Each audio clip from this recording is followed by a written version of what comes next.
Bonjour Sébastien Krebs. Votre innovation du jour, c'est l'une des premières conséquences de l'indice de réparabilité. C'est la loi contre l'obsolescence programmée.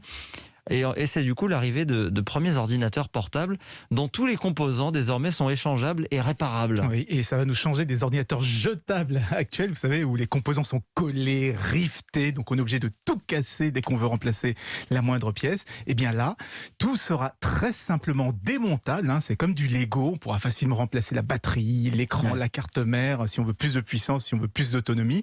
On pourra même changer uniquement une touche du clavier si elle est cassée. En fait, à chaque composant aura un code barre qui permet d'avoir sa référence et des instructions pour l'installer.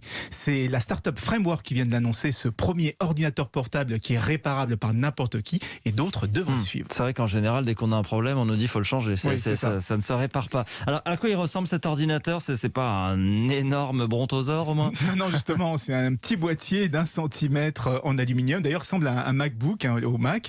La preuve qu'il est possible d'avoir un ordinateur à la fois design et réparable. Donc, on espère que ça servira d'exemple, parce que plus d'appareils réparables, ça veut dire moins de déchets et plus de produits qu'on pourra reconditionner et acheter d'occasion. Ce serait pas mal d'avoir la même chose pour les téléphones, non? C'est le même problème. Oui, figurez-vous que ça existait. C'était le projet ARA de Google et les téléphones modulaires de LG et Lenovo. Vous pouvez changer l'appareil photo, ajouter une deuxième batterie ou des haut-parleurs plus puissants. Là encore, c'était comme du Lego. Mais tous ont été abandonnés autour de 2016-2017 parce qu'à l'époque, il y avait tellement de nouveautés sur les téléphones qu'on les changeait souvent. Aujourd'hui, il y a beaucoup moins de changements d'une génération sur l'autre. C'est peut-être l'occasion de relancer l'idée.